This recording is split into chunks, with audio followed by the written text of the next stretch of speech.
Camera हिल रहा है, इसको भी ठीक करवाओ। Where the pain. शुरू करें, कल चला इसको कंप्लीट कर देंगे। शुरू करें। कहां तक हुआ था? 65। यहां से होना था 65। यहां से ना, कहता है उत्तक से नए पौधे का निर्माण क्या कहलाता है? Tissue culture. उत्तक से नए पौधे का निर्माण क्या कहलाता है? चला, टिश्यू कल्चर। राइजोपस बीजाणु समासंग द्वारा जनन करते हैं, जिसको हम स्पोरेंगियम कहते हैं। ये आपको याद रखना है, कुछ खास नहीं है। दो भिन्न जीवों की युग्मक कोशिकाएं, कौन जनन? लैंगिक जनन में युग्मक द्वारा क्या बनाता है? युग्मनज। ये हमेशा ध्यान रखिएगा, क्वेश्चन आता है युग्मक से क्या बनता है? युग्मनज बनता है। युग्मक से क्या बनता है? चला, युग्मनज बनता है। क्रोमोजोम से जो है, क्रोमोजोम से युग्मक बनता है, युग्मक से युग्मनज बनता है। क्रोमोजोम से युग्मक बनता है, युग्मक से क्या बनता है? युग्मनज बनता है। युग्मनज से ही जीव का निर्माण यानी भ्रूण का निर्माण होता है। जीव कहिए या भ्रूण का निर्माण होता है। क्रोमोजोम से युग्मक का निर्माण होता है, युग्मक से युग्मनज का निर्माण होता है, युग्मनज से जीव या क्या? भ्रूण का निर्माण होता है। लिख लिए? यही ऑर्डर रहेगा, हमेशा इसी से क्वेश्चन पूछता है। क्रोमोजोम से कहेगा क्या बनता है?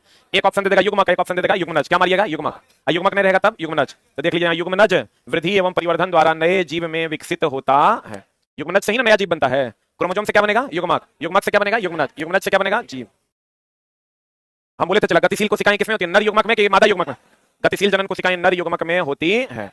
अस्थिर तथा जिस जनन कोशिका में भोजन का भंडारण संचित रहता है उसे, भोजन का भंडारण जब भी होगा मादा में युग्मक में ही ना होगा रे।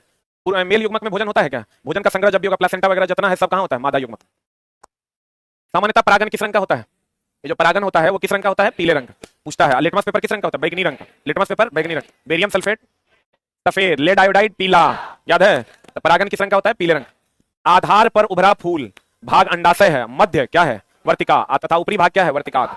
ये जो ऊपरी भाग है चला, ये देखो, ये वाला भाग है वर्तिकाग्र। क्या है ये? कहता है मध्य भाग, ये वाला भाग जो है ये क्या है? वर्तिका है। और उभरा हुआ आधार वाला जो भाग है, ये वाला भाग क्या है? अंडाशय। सबसे ऊपर कौन है? वर्तिकाग्र। मध्य वाला भाग क्या है? वर्तिका। सबसे नीचे वाला भाग अंडाशय। कहते हैं आधार पर उभरा, आधार पर बेस में सबसे नीचे कौन है? उभरा फूला हुआ भाग। देखो फूला हुआ है, बोलो रे। उभरा फूला भाग क्या है? अंडाशय। बीच वाला भाग क्या है? वर्तिका। सबसे ऊपर वाला भाग क्या है? वर्तिकाग्र। तो आपको कहेगा कि बताओ परागन कहां होता है? कहां होता है? वर्तिकाग्र। कहां होता है परागन? जो होता है, ये जो परागन है ये कहां होता है? वर्तिकाग्र पर। परागन किस रंग का होता है? पीले रंग का होता है। किस रंग का होता है? एक लाइन लिख लो, परागन वर्तिकाग्र पर होता है। परागन, परागन जो होता है चला, ये कहां होता है? वर्तिकाग्र पर होता है। परागन कहां होता है? वर्तिकाग्र पर होता है। परागन कहां होता है? वर्तिकाग्र पर होता है। सबसे ऊपर वाला भाग कौन है? वर्तिकाग्र। उससे नीचे वाला भाग वर्तिका। सबसे नीचे वाला भाग अंडाशय। फूला हुआ भाग अंडाशय, उभरा हुआ भाग अंडाशय। परागन कहां होता है? वर्तिकाग्र पर। एक ही पुष्प में पुंकेसर तथा वर्तिकाग्र का निषेचन किसके द्वारा होता है? स्वपराग। मतलब अपने अपने से निषेचन होगा तो उसको हम लोग क्या कहेंगे? स्वपराग। एक होता है एक लिंगी, एक होता है द्विलिंगी। अगर स्त्री के सर और पुंकेसर दोनों होगा तो क्या होगा? द्विलिंगी। एक कोई होगा तो एक लिंगी। बीजांड बीज में परिवर्तित होता है और अंडाशय फल में। बीजांड किसमें? बीज में। और अंडाशय फल में विकसित होता है। भ्रूण विकसित होकर क्या बनेगा? नवोद्भिद। अरे भ्रूण ना नवोद्भिद बनता है रे। जो हम लोग कहते हैं युग्मक, युग्मक से युग्मनज, युग्मनज से भ्रूण, अब भ्रूण से नया बच्चा, नवोद्भिद, जिसको हम लोग कहते हैं ये हो गया तुम्हारा नवोद्भिद। जो पहला भ्रूण जो अपने निश्चित शेप में आता है तो उसको हम लोग नवोद्भिद कहते हैं। क्या कहते हैं उसको? नर जनन कोशिका अथवा शुक्राणु का निर्माण कहां होता है? टेस्टिस में। बोलो रे। नर का जो भ्रूण होता है, नर का जो शुक्राणु होता है, वो गतिज होता है कि स्थैतिक होता है? इसका निर्माण कहां होता है? टेस्टिस में। कहां होता है? टेस्टिस अर्थात वृषण में होता है। प्रोस्ट्रेट तथा शुक्राशय अपने स्राव शुक्रवाहिका में डालते हैं, जो शुक्राणु को तरल, स्नेहक तथा पोषण प्रदान करता है। और एक चीज और ध्यान रखना, प्रोस्ट्रेट के काम में ही शुक्राणु का सफेद रंग होता है। प्रोस्ट्रेट में ही शुक्राणु का कौन रंग होता है? सफेद रंग होता है। प्रोस्ट्रेट में ही शुक्राणु का कौन रंग होता है? सफेद रंग।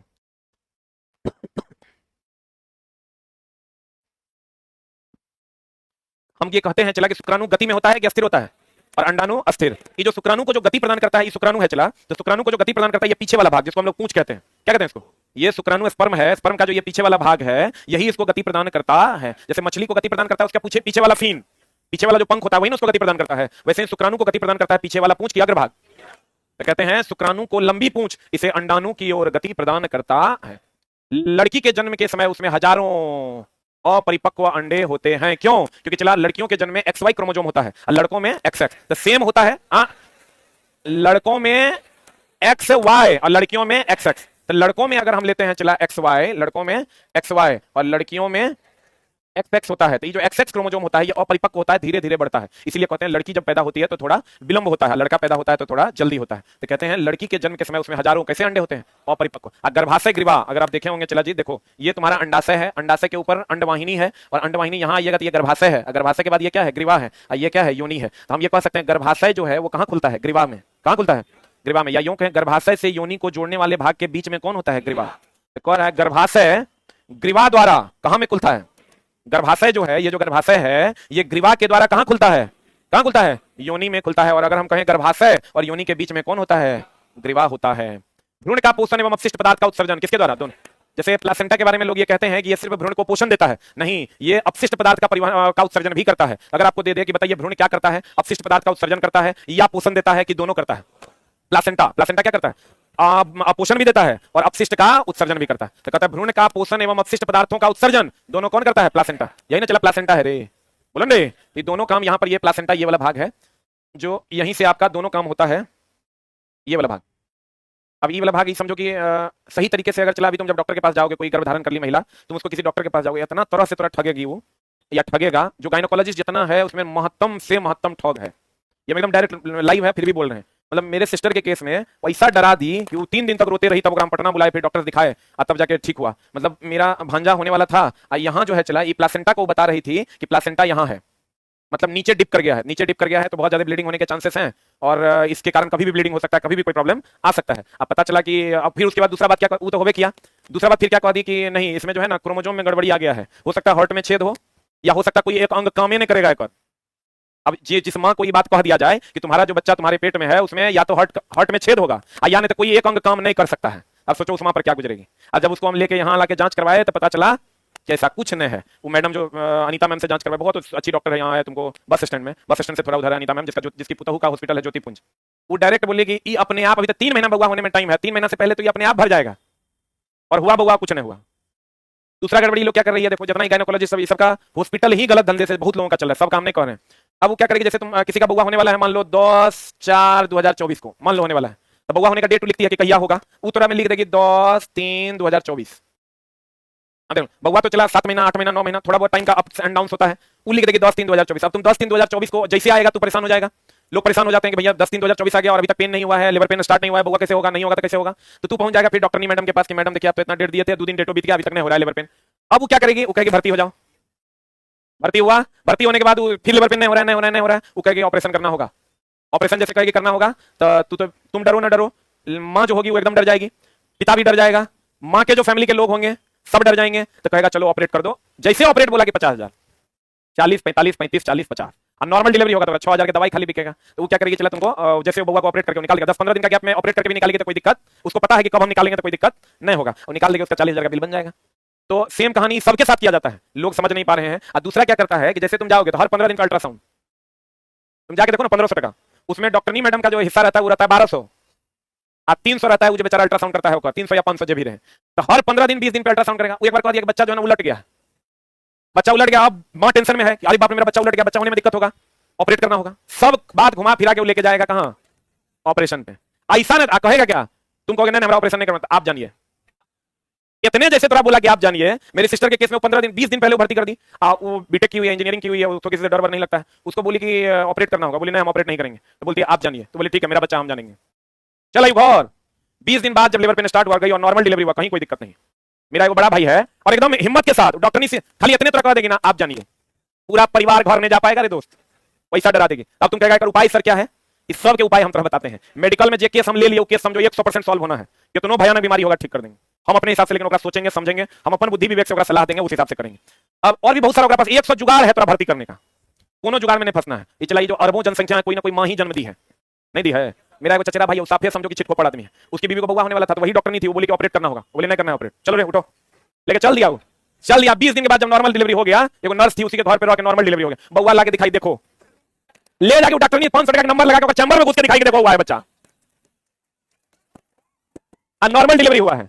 ये चला जनहित में जारी है कि बहुतों का, बहुत सारी माओं को हम चला बचा लेंगे, हमको ऐसा लगता है। अगर उपाय तो हम बताते हैं तुरंत तुम्हारे दिमाग में क्लिक करेगा कि सर सही कर रहे हैं। अभी तो समस्या बताए, तुम कहोगे अगर हो सकता है बच्चा उलट गया हो सकता है उसमें कोई गड़बड़ी हो और हम जिद पर अड़ जाए और बच्चे को नुकसान हो जाए, ऐसा भी तो हो सकता है, नहीं हो सकता है, एकदम हो सकता है। हम ही थोड़े डॉक्टर हैं, हम तो कह देंगे तू वहां जिद पे अड़ जाएगा, नहीं जो होगा सो होगा, पता चला कुछ हो गया, तो गड़बड़ जाएगा। एकदम सिंपल सा उपाय है, बच्चे की मां को लेकर सीधा सरकारी अस्पताल में चल जाना है, डॉक्टर मैडम से मिल लेना है, गायनोकोलॉजिस्ट जहां पर मिले अच्छे बड़े अस्पताल में जाके मिल लीजिए, 5 टका का पुर्जा कटा के वो तुमको सब बात सही सही बता देगी। चुपचाप घर चलना एकदम। हम तुम समझो मेरी सिस्टर है, हम तो पे चला लाखों की करोड़ों खर्च कर सकते हैं। हम पुर्जा लेके एम्स गए, एम्स में मैडम को दिखाए, गायनोकोलॉजिस्ट थी, उसको दिखाए, तब 3-4 को मैडम के साथ केस डिस्कस की, बोली अपने ठीक हो जाएगा, कुछ करने का जरूरत नहीं। तब सिस्टर को डॉक्टर मैडम के पास ले जाके बैठा के समझवा दिए, तब वो अस्थिर हुई। डिप्रेशन में बच्चा पर गलत इफेक्ट पड़ जाता है। इसलिए तुमको क्या करना है, तुम्हारे किसी भी फैमिली मेंबर के साथ अगर बच्चे का ये वाला प्रॉब्लम हो तो सीधा सरकारी अस्पताल पुर्जा उठाओ, सरकारी अस्पताल जहां गायनोकोलॉजिस्ट बैठती हो उससे जाके मिल लो, क्योंकि ओकरा तो चला ऑपरेशन करने से फायदा है नहीं, ओकरा ऑपरेशन करने से पैसा मिलेगा और ओकरा ग्लव्स लगा के ब्लीडिंग वगैरह झेलना पड़ेगा। तो वो सोचती है ऑपरेशन नहीं हुआ, जैसे सही बात वगैरह बताते हैं, और ऑपरेशन नहीं हो इससे बचती भी नहीं है, क्योंकि रिस्क नहीं लेगी, वो कह देगी तुमको कि देखो ऑपरेशन का मामला बन रहा है। अब ऑपरेशन सरकारी अस्पताल में कर देना। कभी भी गायनोकोलॉजिस्ट, आई मेरा एक दोस्त है, वो छोटा बच्चा को उसकी बउआ हुई है, उसको इंजेक्शन लगवाता है 2800 में जाके।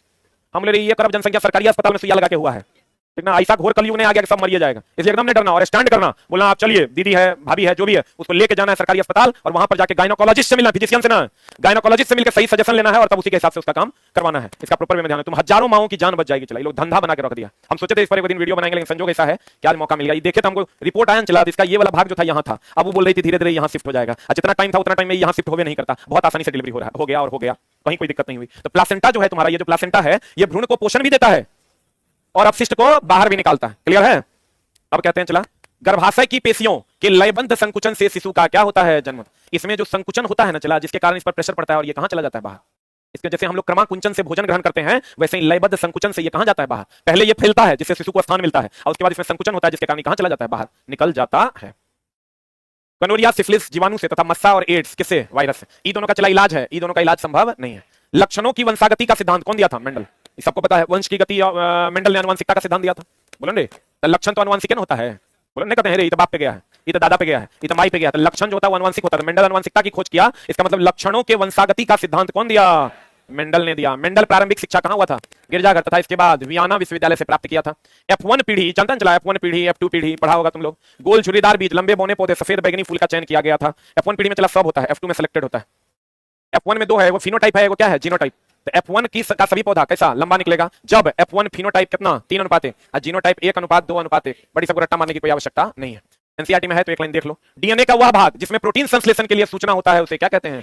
हम तो आपको पहले भी बोले कि सारी सूचनाएं कहां होती है, डीएनए में। और डीएनए किसका भाग है, जीन का। डीएनए किसका भाग है, जीन का। अगर आपको कहेगा आनुवंशिकता के लिए कौन जिम्मेवार है, जीन। जीन नहीं रहेगा तब कौन, डीएनए। आनुवंशिकता के लिए कौन जिम्मेवार है, जीन। जीन नहीं रहेगा तब डीएनए।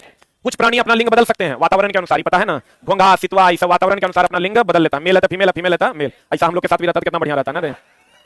कहते हैं कुछ प्राणी अपना लिंग बदल सकते हैं, जैसे घोंघा, क्योंकि उसमें लिंग का निर्धारण आनुवंशिक नहीं होता है। मतलब वातावरण के अनुसार वो अपना लिंग क्या कर लेते हैं, बदल लेते हैं। किसके अनुसार चला, लिख लो, ये वातावरण के अनुसार अपना लिंग बदल लेता है। बड़ा बढ़िया है।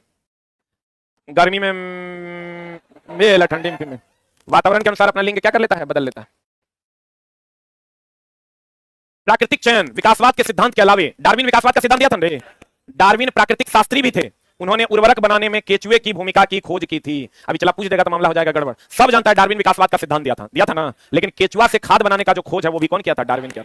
सरल हो गया चला CO2H2O, और जटिल हो गया C6H12O6। सरल से जटिल जीवन के स्वरूप का विकास कौन किया था, डार्विन। विकासवाद ही यही दिया था। तो जीवन की उत्पत्ति अकार्बनिक अणुओं से हुआ है। हम तो बोले थे चला, जीवन की उत्पत्ति जो है वो किससे हुआ है, अकार्बनिक अणुओं से हुआ है। ये किसने कहा था, होल्डन ने। और प्लेनेरिया का अति सरल आंख होता है, जो वास्तव में क्या कहलाता है, नेत्र बिंदु कहलाता है। पक्षी की उत्पत्ति कहां से हुई है, चला। पक्षी पहले रेप्टाइल था, बाद में ये उड़ने लगा। पक्षी की उत्पत्ति कहां से हुई है, सरीसृप। सरीसृप बोले तो रेप्टाइल। अब मानव जाति का उद्भव कहां से हुआ, कहां से, क्रो-मैग्नन का नाम सुना है। मानव जाति की उत्पत्ति हुई है अफ्रीका में, किससे, क्रो-मैग्नन से। कहां से, अफ्रीका में हुआ है क्रो-मैग्नन। क्रो-मैग्नन से ही हम लोग का पूर्वज कौन है, क्रो-मैग्नन। ई खाली लेकिन चला याद रखना, F2 में जीनोटाइप पूछता है, 9:3:3:1। ये सब का जरूरत नहीं, इसको काट दो। उसी को 9 भाग हो गया, गोल पीला, ये सब याद रखने का जरूरत नहीं है। F2 में जीनोटाइप का अनुपात कितना होता है, 9:3:3:1। बता, अपारदर्शी वस्तु कौन वस्तु चला। हम लोग ये जानते हैं कि पारदर्शी वस्तु का छाया बनेगा। पारदर्शी वस्तु हो गया कांच। कांच में इधर से आप रोशनी दीजिए, ऊपर जाएगा, छाया बनेगा। बोलो रे, अर्धपारदर्शी का बनेगा। हम पीछे पढ़ाई तो याद करो, पारदर्शी, अपारदर्शी और अर्धपारदर्शी। लेकिन अपारदर्शी वस्तु का छाया जो बनेगा कि नहीं बनेगा, जैसे हम अपारदर्शी है कि पारदर्शी, पारदर्शी, अपारदर्शी है तो मेरा छाया बनेगा ना। तो कहते हैं अपारदर्शी वस्तु का तीक्ष्ण छाया बनता है, सबसे कमजोर छाया बनेगा अर्धपारदर्शी का। अब पारदर्शी का छाया नहीं बनेगा, लिख लो यहीं पर। पारदर्शी होगा कांच में ऊपर प्रकाश जाएगा, छाया बनेगा। पारदर्शी छाया नहीं, अर्धपारदर्शी कमजोर छाया। अपारदर्शी होगा उसका तीक्ष्ण छाया बनेगा। कैसा छाया बनेगा? तीक्ष्ण छाया बनेगा। चला, अपारदर्शी और प्रकाश पार नहीं कर पाएगा, तीक्ष्ण छाया बनवे ना करेगा।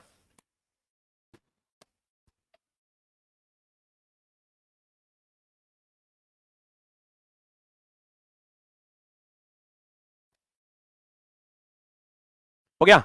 अब चला, यहां देखो कॉन्ट्राडिक्शन है। हम लोग क्या कहते हैं कि तरंग दो प्रकार का होता है। एक होता है दोस्त मेरे अनुप्रस्थ तरंग। कौन तरंग? और एक होता है अनुदैर्ध्य तरंग। अनुप्रस्थ तरंग की अगर हम बात करें, अनुदैर्ध्य तरंग सीधा, इसका एग्जांपल है चला प्रकाश। क्या है एग्जांपल? इसका एग्जांपल है ध्वनि। रुक जा। लेकिन अगर तुमको कहेगा, इधर आ जा, अगर तुमको कहेगा ध्वनि यहां तुमको दिख रहा है ये सीधे चलता है, अब प्रकाश कैसा चलता है? टेढ़ा। लेकिन ऐसा नहीं है, प्रकाश सीधी रेखा में गमन करती है। रुक, लेकिन यह है अनुप्रस्थ। अगर आपको कहे अनुप्रस्थ और अनुदैर्ध्य तो क्या मारिएगा? क्या मारिएगा? अनुप्रस्थ। लेकिन कहेगा प्रकाश कैसी रेखा में गमन करती है, लड़का ई देख के मार देता है कि अनुप्रस्थ मतलब टेढ़ा मेढ़ा। लेकिन ऐसा नहीं है। ये बात पर चूंकि प्रकाश को आज तक कोई देखवे नहीं किया, हम कहेंगे कि प्रकाश की प्रकृति होती है अनुप्रस्थ, लेकिन ये चलता कैसा है? सीधी रेखा। इसका हिसाब से बनाना, जल्दी से लिख लो।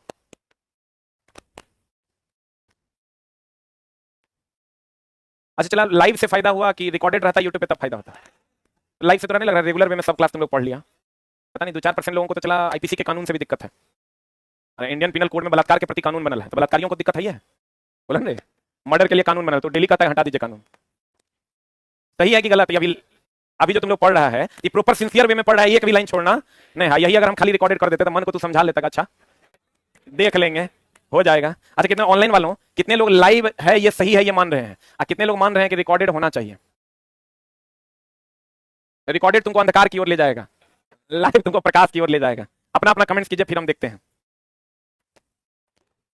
आ जाओ इधर। देखो चला, जैसे हम लोग कहते हैं इलेक्ट्रॉन का बहाव किधर की ओर होता है? नेगेटिव से पॉजिटिव, जबकि धारा का प्रवाह पॉजिटिव से नेगेटिव। वो भी उल्टा होता है। वो ये उल्टा होता है कि विद्युत धारा जो है वो तरंग, प्रकाश तरंग जो है अनुप्रस्थ है, लेकिन वो गमन कैसी करती है? सीधी। प्रकाश तरंग अनुप्रस्थ है लेकिन गमन कैसी करती है? सीधी। ये भी ध्यान रखना, धारा का प्रवाह पॉजिटिव टू नेगेटिव, इलेक्ट्रॉन का प्रवाह नेगेटिव टू पॉजिटिव। जो दिखता है वो है नहीं। जल्दी लिख।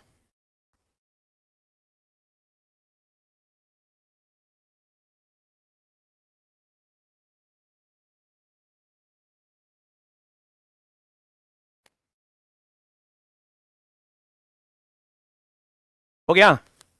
धारा का प्रवाह किधर से किधर? पॉजिटिव से नेगेटिव। इलेक्ट्रॉन का प्रवाह नेगेटिव से किधर? पॉजिटिव। प्रकाश अनुप्रस्थ है लेकिन इसकी प्रकृति कैसी है? सरल रेखा। इस सब चला डाउट है। जैसे क्वेश्चन आएगा तुम कहेगा प्रकाश जब अनुप्रस्थ है तो ये टेढ़ी मेढ़ी गमन करेगी, लेकिन नहीं, प्रकाश कैसी गमन करेगी? कैसी गमन करेगी? सीधी।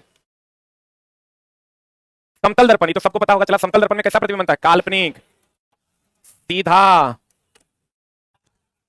बराबर, पार्श्व उल्टा। ये पता है ना? पार्श्व उल्टा मतलब लेफ्ट का राइट दिखेगा, राइट का लेफ्ट। एक जगह और पार्श्व उल्टा बनता है। कौन दर्पण? कौन लेंस में? कौन कैमरा में? पिन होल कैमरा में पार्श्व उल्टा बनता है। लिख लो, पिन होल कैमरा में पार्श्व उल्टा बनता है। पिन होल कैमरा में पार्श्व उल्टा बनता है।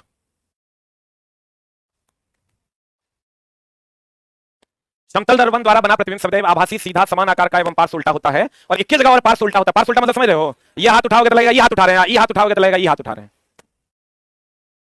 कहता गोलिया दर्पण में परावर्तक पृष्ठ के केंद्र को दर्पण का क्या कहते हैं? ध्रुव। देखो ये गोलिया दर्पण है, कहता परावर्तक पृष्ठ के केंद्र को ध्रुव कहते हैं। देखो, दर्पण का केंद्र अब परावर्तक पृष्ठ का केंद्र दोनों अलग अलग है। बोले चला, ये जब पूरा का पूरा लाइन जब घुसेगा किताब में ना, तो किताब की मर्यादा ही अलग हो जाएगी। ये हो गया दर्पण का केंद्र जिसको हम लोग सेंटर कहते हैं। बोले नहीं करेगा। आइए, परावर्तक सतह का केंद्र जिसको हम लोग पोल कहते हैं। बुझा रहा है? नहीं बुझा रहा है? दर्पण का केंद्र, यानी गोलिया दर्पण है रे। इधर से कलाई कर देंगे तो उत्तल, इधर से कलाई कर देंगे तो उत्तल। दर्पण का केंद्र कौन रे? दर्पण का केंद्र कौन? केंद्र वक्रता केंद्र। और परावर्तक सतह का केंद्र, ये क्वेश्चन है एनसीईआरटी में। परावर्तक सतह का केंद्र पोल। चलिए लिख।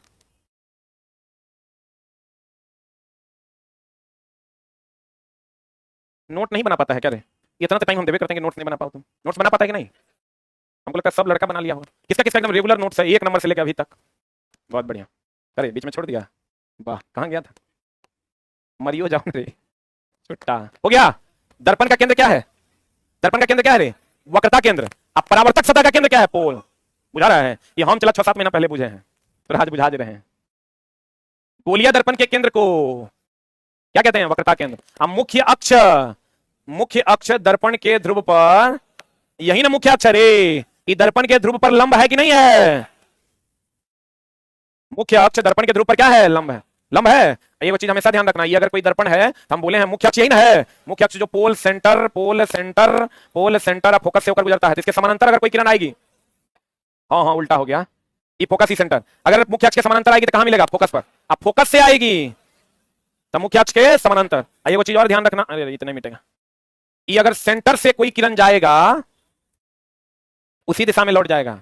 अगर लेंस है तो ऑप्टिकल सेंटर से जो कोई किरण जाएगा वो उसी दिशा में लौट जाएगा बिना किसी विचलन के। बोलन रे, जल्दी से लिख।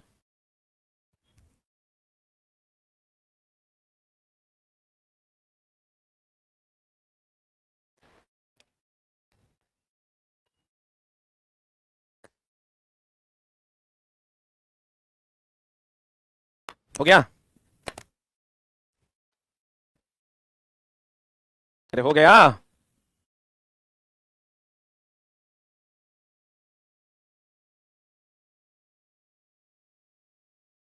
इस टेस्ट का टाइम थोड़ा सा चला चेंज होगा, मैथ के टेस्ट का भी टाइम थोड़ा चेंज होगा।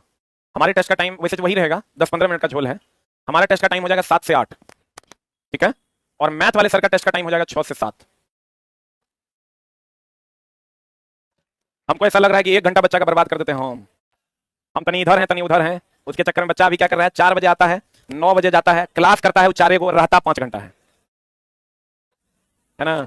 1 घंटा खराब हम कर रहे हैं, तो हम अपना दायित्व का निर्वहन करने वाले हैं। और हम तुम्हारा क्लास जो है खाली कुछ नहीं कर रहे हैं, 4 से 5 जीके है ना, इस शुक्रवार से हो जाएगा।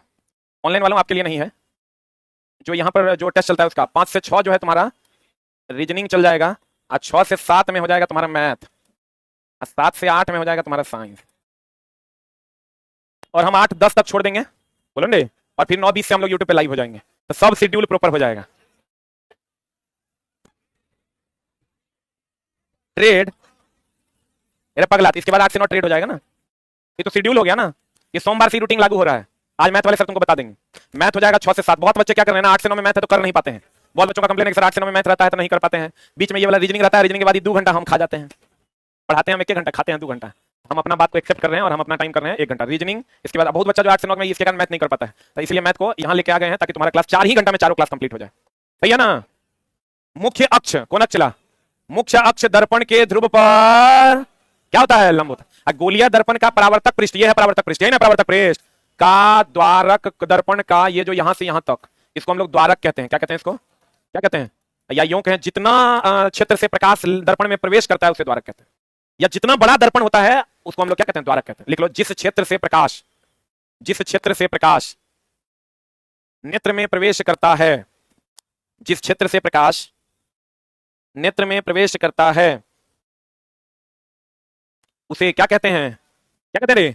द्वारक कहते हैं। देख लो, इस क्षेत्र से प्रकाश प्रवेश करता है तो इसको हम लोग क्या कहते हैं? द्वारक कहते हैं। क्या कहते हैं इसको? द्वारक कहते हैं। मुख्य अक्ष जो होगा दर्पण पर कैसा होगा? लंब होगा। क्या होगा रे? लंब होगा। जो ये मुख्य अक्ष है, ये जो मुख्य अक्ष है हमारा, ये जो मुख्य अक्ष है, ये दर्पण पर क्या होगा? लंब होगा। फिर कहता है फोकस और वक्रता केंद्र। ये देखो, ये है फोकस और ये है वक्रता केंद्र। दर्पण का भाग है, अरे छोटा, दर्पण का भाग तो केवल और केवल पोल है। ये कितना गुण ज्ञान है से देखो, फोकस और सेंटर दर्पण का भाग नहीं है। और ये जो मुख्य अक्ष है ये भी वास्तविक रेखा नहीं है, इस पर भी एनसीईआरटी में सवाल है। काल्पनिक रेखा है। आई भी क्वेश्चन है जो दर्पण के दोनों तरफ होती है, इधर भी है इधर भी, एक तरफ की दोनों तरफ। मुख्य, ये भी सवाल मिलेगा तुमको एनसीईआरटी में, जो मुख्य अक्ष दर्पण के दोनों तरफ की एक तरफ। अब फोकस और सेंटर दर्पण पे है क्या? ये दर्पण का भाग नहीं है, जबकि पोल दर्पण का भाग है। तो कहते हैं क्योंकि यह दर्पण के बाहर स्थित है। फोकस और वक्रता केंद्र दर्पण का भाग नहीं है क्योंकि यह दर्पण के बाहर स्थित है। फिर कहता है दर्पण के मुख्य अक्ष के समानांतर गुजरने वाली प्रकाश की किरण कहां मिलेगी? आज जो फोकस से निकलेगी वो मुख्य अक्ष के समानांतर। दर्पण के मुख्य अक्ष के समानांतर गुजरने वाली प्रकाश परावर्तन के बाद फोकस से, तथा फोकस से गुजरने वाली प्रकाश परावर्तन के बाद मुख्य अक्ष के समानांतर होगा। दर्पण में वक्रता केंद्र तथा लेंस में, ये जो दर्पण में जो केंद्र है ये होता है ये फोकस, इसको कहते हैं वक्रता केंद्र, बोलेंगे। और लेंस में जो केंद्र है इसको कहते हैं प्रकाशीय केंद्र, ऑप्टिकल सेंटर। ये दोनों से होकर जो प्रकाश जाती है ये उसी पथ पर लौट जाती कहते हैं दर्पण के में वक्रता केंद्र, ये सी, तथा लेंस के प्रकाशीय केंद्र यानी ओ, बोलो ना रे, से गुजरने वाली प्रकाश की किरण विचलन उसी दिशा में लौट जाती है। पीछे ही हम लिखवा दिए हैं, बोलो ना रे।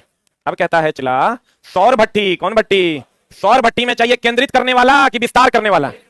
केंद्रित करने वाला दुएगो है, एगो अवतल दर्पण जो सभी प्रकाश को केंद्रित कर देगा, एगो उत्तल लेंस जो सभी प्रकाश को केंद्रित कर देगा। कौन कौन अवतल दर्पण, उत्तल लेंस, बोलो हाँ। कहते हैं क्या? सौर भट्टी, यानी सोलर प्लेट की बात कर रहा है, मैं सूर्य के प्रकाश को केंद्रित करने के लिए अवतल दर्पण और उत्तल लेंस, क्योंकि उत्तल दर्पण लोग क्या करेगा? बिखरा देगा, और उत्तल लेंस भी लोग क्या करेगा? बिखरा देगा। इसलिए अवतल दर्पण और उत्तल लेंस, बोलो हाँ, बोलो हाँ। अब बताओ आवर्धन, इसको लिख लिया। केंद्रित यही दोनों करता है, बिखराता इसका उल्टा है, उत्तल दर्पण अवतल लेंस। जितना सोलर प्लेट है सब में अवतल दर्पण यूज करता है, क्योंकि केंद्रित कीजिएगा तब ना प्रकाश एक जगह केंद्रित होकर विद्युत में बदलेगा।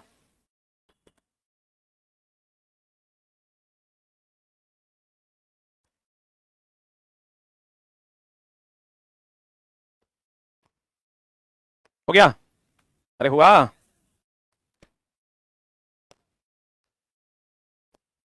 देखो चला, आवर्धन को हम बढ़िया से पढ़ा देते हैं। आवर्धन होता है एगो दर्पण के लिए, एक होता है किसके लिए? लेंस के लिए। आवर्धन को m से डिनोट करते हैं। m बराबर होता है इसके लिए minus v by you, height of the image बटा हाइट ऑफ द ऑब्जेक्ट। इसके लिए होता है v by you, height of the image बटा हाइट ऑफ द ऑब्जेक्ट, बोलो हाँ। और m का मान देख लो, अगर माइनस हुआ तो काल वास्तविक प्रतिबिंब के लिए, और प्लस हुआ तो किसके लिए? अरे प्लस हुआ तो किसके लिए? काल्पनिक। और देखो m का मान अगर 1 है तो वस्तु और प्रतिबिंब कैसा है? रुक रुक रुक रुक रुक, प्रतिबिंब की ऊंचाई बटा वस्तु की ऊंचाई है ना, ये दोनों बराबर हो जाएगा तो इसका मान 1 नहीं हो जाएगा? बोलबे नहीं करेगा। अगर प्रतिबिंब की ऊंचाई बड़ा हो जाएगा, छोटा हो जाएगा, 1 से बड़ा हो जाएगा, बोलबे नहीं करेगा। अगर m का मान 1 से बड़ा तो प्रतिबिंब बड़ा, अगर m का मान 1 से छोटा तो प्रतिबिंब छोटा, m का मान 1 के बराबर तो प्रतिबिंब बराबर, बोलो m का मान 1 से छोटा अगर होगा तो प्रतिबिंब छोटा कि बड़ा? प्रतिबिंब कैसा? छोटा। और अगर m का मान 1 से बड़ा तो प्रतिबिंब कैसा? बड़ा।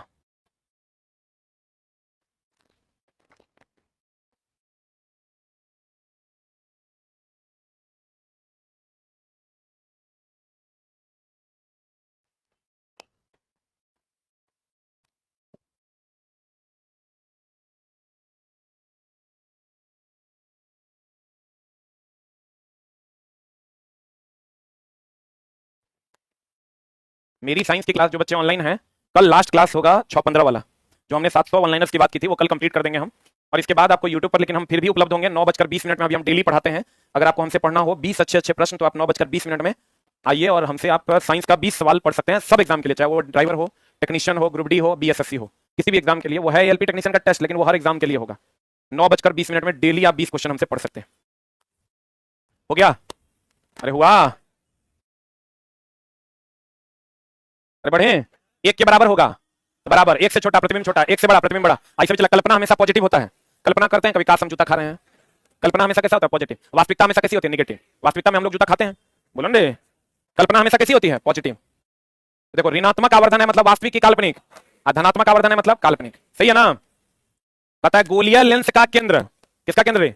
हेलो, गोलीय लेंस, इसका केंद्र यही ना है। गोलीय लेंस का केंद्र वक्रता केंद्र तथा लेंस का वक्रता केंद्र प्रकाशीय केंद्र। आए गोलीय लेंस का केंद्र, रुक जा, गोलीय लेंस का केंद्र, रुक नहीं यार, प्रकाशीय केंद्र कहलाता है। गोलीय लेंस का केंद्र क्या कहलाता है? प्रकाशीय केंद्र। दर्पण का केंद्र क्या कहलाता है? वक्रता केंद्र। दर्पण का केंद्र क्या कहलाता है? वक्रता केंद्र। दर्पण पर केंद्र क्या कहलाता है? पोल। बोलो रे, दर्पण पर केंद्र क्या कहलाता है? पोल। और दर्पण का केंद्र क्या कहलाता है? वक्रता केंद्र। और लेंस का केंद्र क्या कहलाता है? प्रकाशीय केंद्र, ऑप्टिकल सेंटर। लेंस में सभी माप कहां से ली जाती है? यही ओए से लिया जाता है। और दर्पण में सभी माप कहां से लिया जाता है? पोल से, यहां से लिया जाता है, बोलो हाँ कि ना? कहते हैं लेंस में सभी माप प्रकाशीय केंद्र से तथा दर्पण में सभी माप कहां से लिया जाता है? ध्रुव से। और सभी प्रकार के परावर्तन पृष्ठ, देखो ये पूछता है क्वेश्चन कि बताइए, निम्न एनसीईआरटी का क्वेश्चन है कि किस पृष्ठ पर परावर्तन का नियम लागू होगा? ऐसा दे दिया है, ऐसा दे दिया है, तो हम कहेंगे सभी पृष्ठ पर, सभी दर्पण में और सभी पृष्ठ पर परावर्तन का नियम लागू होता है। सभी लेंस में अपवर्तन का नियम लागू होता है। किसी भी प्रकार का पृष्ठ रहेगा तो उस पर परावर्तन का नियम लागू होगा। आपतन कोण परावर्तन कोण के बराबर होगा? आपतित किरण, परावर्तित किरण और अभिलंब तीनों एक तल में होगा। ये किसी भी प्रकार के सरफेस पर लागू होता है। एनसीईआरटी में जाइएगा सवाल आपको मिलेगा। तो बताइए क्या होगा? सभी प्रकार के परावर्तन पृष्ठ परावर्तन के नियम का पालन करते हैं, चाहे वो सीधा हो या टेढ़ा। देखो चला, ये रेटिना जो है, यहाँ जो ये रेटिना है, कैमरे की भांति ही प्रयोग किया जाता है। जैसे कैमरा में प्रतिबिंब बनता है, लड़का इसमें कॉर्निया रेटिना कुछ ना कुछ मार देता है, कहेगा आंख का कैमरा कौन? आंख का कैमरा रेटिना। पीछे वाला भाग की आगे वाला? आंख का जो केंद्र होगा, आंख का क्या होगा? चला, आंख का कैमरा अगर हम बात करें तो वो कौन होगा? रेटिना। क्योंकि कैमरा पर प्रतिबिंब बनता है। कैमरा पर क्या बनता है? प्रतिबिंब। और यहाँ जो रेटिना पर प्रतिबिंब बनता है वो कैसा प्रतिबिंब बनता है?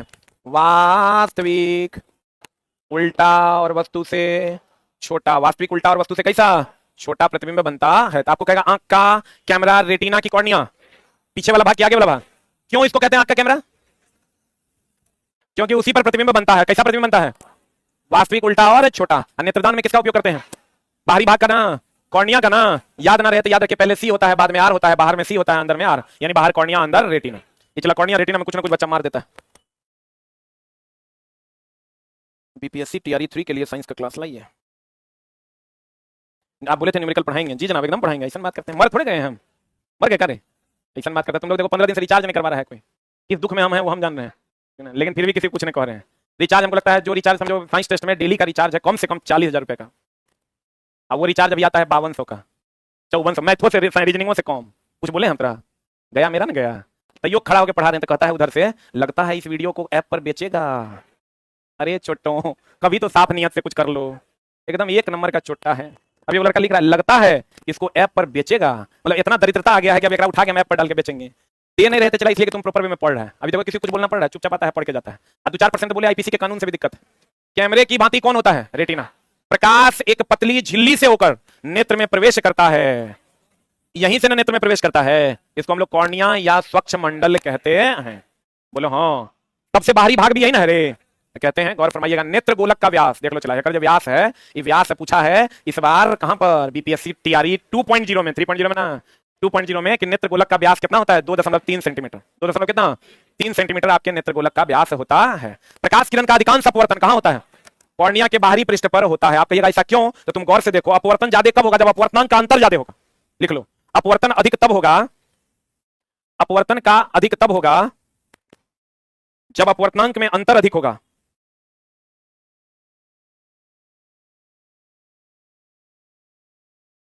अपवर्तन अधिक तब होगा जब अपवर्तनांक में अंतर अधिक होगा। जब अपवर्तनांक में अंतर अधिक होगा, इसको थोड़ा और सिंपल करके लिख लो, जब सघन माध्यम बहुत अधिक सघन होगा, जब सघन माध्यम बहुत अधिक सघन होगा, जब सघन माध्यम बहुत अधिक सघन होगा तथा विरल माध्यम बहुत अधिक विरल होगा। बहुत अधिक क्या होगा चला? बहुत अधिक विरल होगा। सघन माध्यम बहुत अधिक सघन होगा और विरल माध्यम बहुत अधिक विरल होगा। एक बात बताइए चला जी कि ये जो आपका कॉर्निया, यही कॉर्निया है, तो देखो तो इधर हवा है और इधर तो द्रव है रे, तो सबसे ज्यादा अंतर यही ना होगा।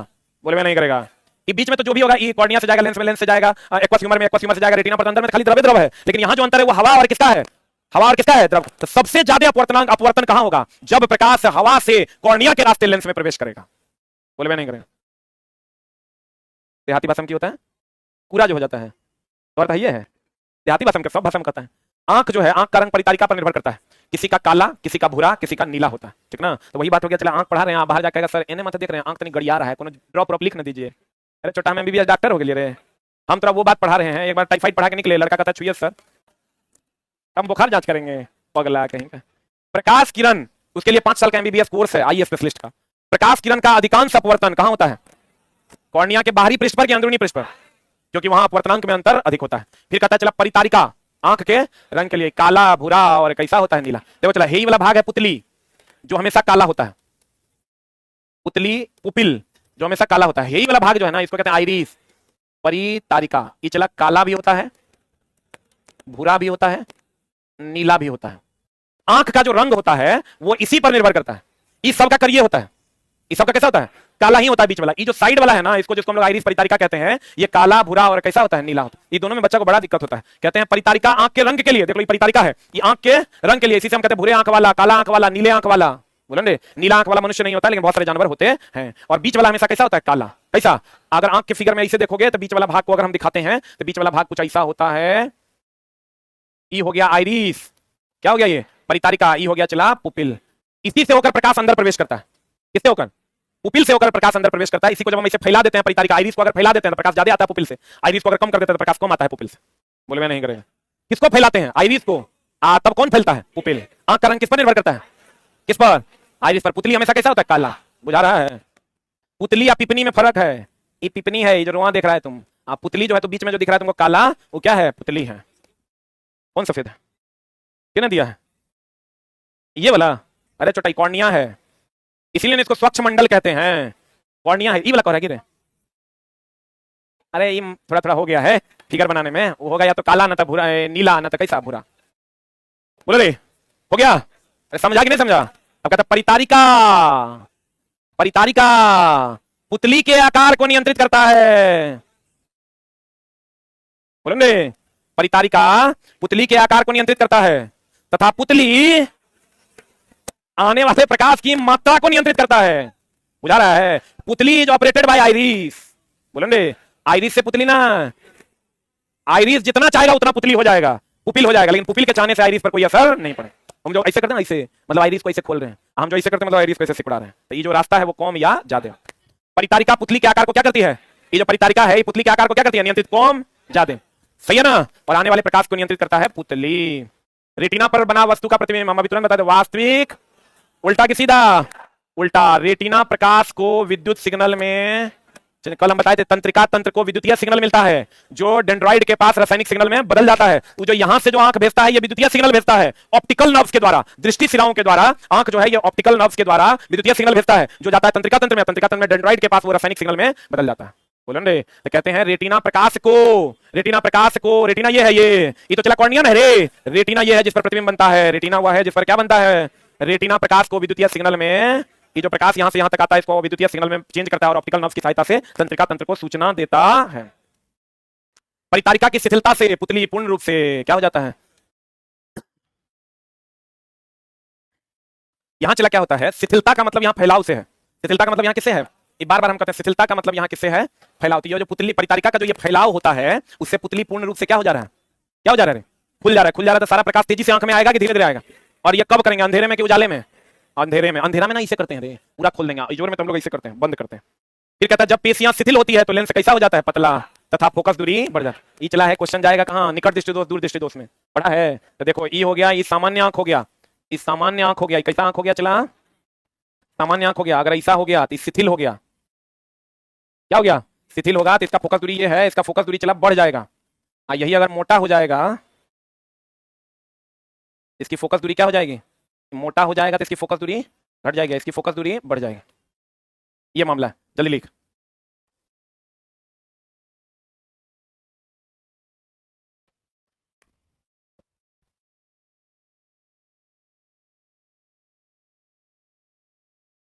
ये छोटा लिखता है सर आप कलयुग के परशुराम हैं। परशुराम तो छोटा वो कर मुड़ी तुड़ी काट दिया था, वहां गड़बड़ आदमी था वो। वो लिखता है ये झील सी नीली आंखें, कोई राज है इनमें गहरा। वो लिखता है बागेश्वर बाबा 2 और रेल राजा की जय। वो लिखता है मुर्गा लेकर कहाँ आना है। सब फ्लेवर के लोग हैं यूट्यूब पे, समझा? मुर्गा लेकर नहीं आना है, मुर्गा बना के लाना है, लेकर आना है। क्या बोल दिया तेरा? अब देखो चला, ये किताब के बारे में हम तुमको बोले थे, जिन बच्चों को नहीं पता है, ये 3 को किताब है चला, रीजनिंग का, साइंस का और मैथ का। थोड़ा सा हम चूंकि इसका बैच आने वाला है तो हम थोड़ा सा इसके बारे में तुमको बता देते हैं। मैथ, रीजनिंग और अभी पढ़ाएंगे 10 क्वेश्चन और, नहीं तो कल खत्म नहीं होगा। मैथ का, रीजनिंग का और साइंस का, इसका लगभग 2500 क्वेश्चन है चैप्टर वाइज और टाइप वाइज। रीजनिंग का लगभग 2000 क्वेश्चन है और साइंस का लगभग 3200 प्लस क्वेश्चन है। इसका एक बैच आ रहा है मे बी रविवार से।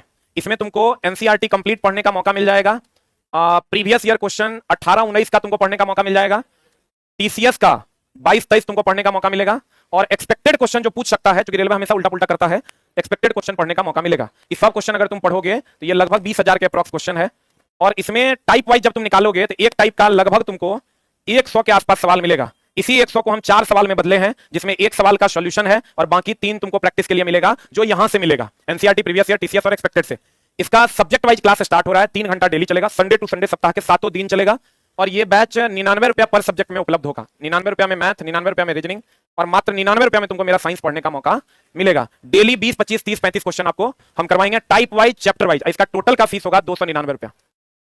चाहे आप इंडिविजुअल लीजिए या एक साथ लीजिए, फीस उतना ही लगेगा, 299।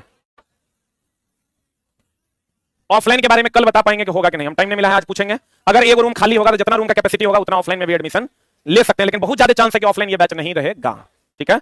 और ये क्लास अभी से एग्जाम तक चलेगा, संडे टू संडे। ये इतना क्वेश्चन हम पढ़ाएंगे चला, इसके बदले तुमसे फीस लेंगे कितना रुपया? 99 टका। जिसको जरूरत है रविवार से ये बैच होगा, अभी बैच पैनल पर उपलब्ध नहीं है, कल से ये बैच, कल हम एक स्पेशल वीडियो बनाएंगे, अनाउंस करेंगे, कल से ये बैच उपलब्ध होगा और क्या क्या इसमें हम देंगे, कहां से एडमिशन होगा, इस सब कल के वीडियो में हम आपको बता देंगे। कल सवेरे सवेरे ये वीडियो आपको मिल जाएगा जिसमें हम पूरा डिटेल बता देंगे, सिलेबस कोर्स कहां से लेना है और क्या क्या पढ़ाएंगे, कैसे कैसे पढ़ाएंगे। रविवार को हम ये बैच स्टार्ट कर रहे हैं। कहता है परितारिका में शिथिलता, पुतली पूर्ण रूप से क्या हो जाएगा, खुल जाएगा। कहता है ध्यान दीजिएगा, चला जब पेशियां शिथिल होगी क्या होगी, चला तो लेंस कैसा हो जाएगा, पतला। अभी तुरंत बताए थे जब लेंस पतला हो जाएगा तो उसकी फोकस दूरी बढ़ जाएगी कि घट जाएगी, बढ़ जाएगी। केवल एक नेत्र का दृष्टि क्षेत्र लगभग कितना डिग्री, 150 डिग्री, तथा दोनों नेत्र मिला के 180। इसलिए देखना रेलवे वगैरह में जाओगे ना तो एक आंख झांप के भी चेक करेगा, दोनों आंख खोल के भी चेक करेगा। अगर आप दोनों आंख से देखिएगा, इतना से देखिएगा तो 150 दे दो, यहीं तक हमको दिख रहा है 150 तक। आइए खोल देते हैं, इधर दिखेगा, एक बार करके देखो। एक आंख खोलो, तुमको देखो 180 तो ऐसे हुआ रे, 180 सीधा ना। एक आंख से देखोगे तो इतने दिखेगा, देखो 150। आप दोनों खोल दे, देखो इन्हें भी दिखेगा, दिख रहा है। एक आंख से देखोगे 150, 150 का कवर करोगे और दोनों आंख से देखोगे 180। कितना, ये तो सबको पता होगा। चला द्विफोक्सी लेंस जो जरा दृष्टि दोष में यूज करते हैं, उसमें ऊपर में अवतल और नीचे क्या होता है, उत्तल। बोलो हाँ, ऊपर अवतल नीचे उत्तल। नहीं याद रहे तो पहले अ बाद में ऊ, पहले ऊपर बाद में नीचे। क्लियर है। एक आंख से कितना 150 और दोनों से कितना 180। और द्विफोक्सी लेंस में ऊपर अवतल और नीचे उत्तल लेंस होता है। ऊपर अवतल और नीचे क्या, उत्तल लेंस होता है। उत्तल लेंस को पठन लेंस कहते हैं। अब बोले चला कैसे, उत्तल लेंस में जो जो वस्तु नजदीक आती है बड़ा प्रतिबिंब बनता है। अवतल लेंस में नजदीक आएगी दूर आए छोटे बनेगा। अरे बोले नहीं करेगा। उत्तल लेंस पढ़ा है ना रे। अरे उत्तल लेंस में जो जो वस्तु नजदीक आती है प्रतिबिंब बड़ा कि छोटा, अवतल लेंस में हमेशा छोटा। बोले नहीं करेगा। तो भैया हम क्या चाहते हैं, हम लोग लेंस लेके कैसे पढ़ते हैं, देखा गोलका ही रहता है। तो उसमें क्या होता है, जो जो नजदीक जाता है हमको बड़ा दिखाई देता है, दूर जाता है तो छोटा। तो इसका मतलब पढ़ने के लिए कौन लेंस, उत्तल की अवतल। क्यों उत्तल, क्योंकि जब वस्तु नजदीक आएगी तो बड़ा प्रतिबिंब बनेगा, जब दूर जाएगा तो छोटा। अवतल में खाली छोटे दिखेगा, छोटा दिखेगा, छोटा हमको और छोटा दिखेगा, हम काहे देखेंगे। बोलो ना रे। तो आपको कहेगा पठन लेंस के रूप में कौन सा लेंस, उत्तल।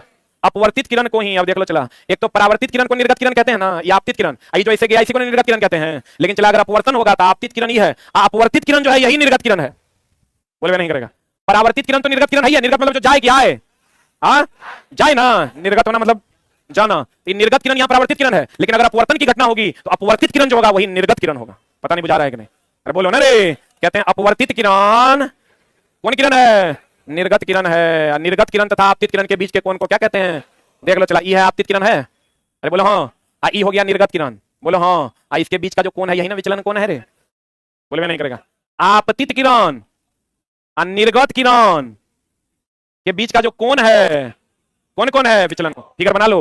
किरण कैसे गया है देख लो, ये किरण ऐसे गया, फिर ऐसे आया, फिर ऐसे चला गया। ये जो किरण है यही डेल्टा विचलन कोण है। जल्दी लिख।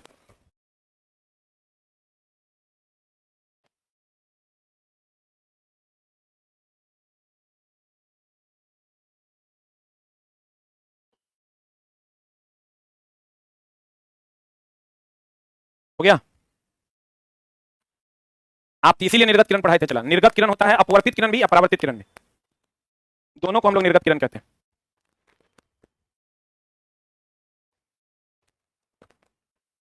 हो गया। निर्गत किरण और आपतित किरण, ये आपतित किरण है, इस दोनों के बीच के कोण को कौन कौन कहते हैं, विचलन। पता चला इंद्रधनुष में सूर्य के आपतित प्रकाश को वर्षा की बूंदें क्या करती है, अपवर्तित तथा विक्षेपित करती। विक्षेपित करती है तो 7 रंग में विभक्त होता है। और तत्पश्चात पूर्ण आंतरिक परावर्तन नहीं, आंतरिक परावर्तन करती है। पुनः यह किरण अपवर्तित होती है तथा विक्षेपित करती है, जिससे पूर्ण आंतरिक परावर्तन होता है। इसको चला थोड़ा सा डिटेल में बताना पड़ेगा, न तो मामला हो जाएगा गड़बड़। यहां तक कोई दिक्कत है तो बताओ। एक आंख से कितना 150 और दोनों से कितना 180। आइरिस प्रकार पुतली को नियंत्रित करता है कि पुतली आइरिस को, आइरिस पुतली को। आंख का रंग किस पर निर्भर करता है, आइरिस पर। बीच वाला भाग हमेशा कैसा होता है, काला। कैसा, काला ना, पक्का ना। अब काय को बचा 77 को। अभी आज काय को हुआ है, आज काय को हुआ है 65। कल चला तनी टाइम से आना, ठीक ना। कल 20 में लाइव करेंगे और कल कंप्लीट करेंगे। आज की कार्रवाई यहीं तक।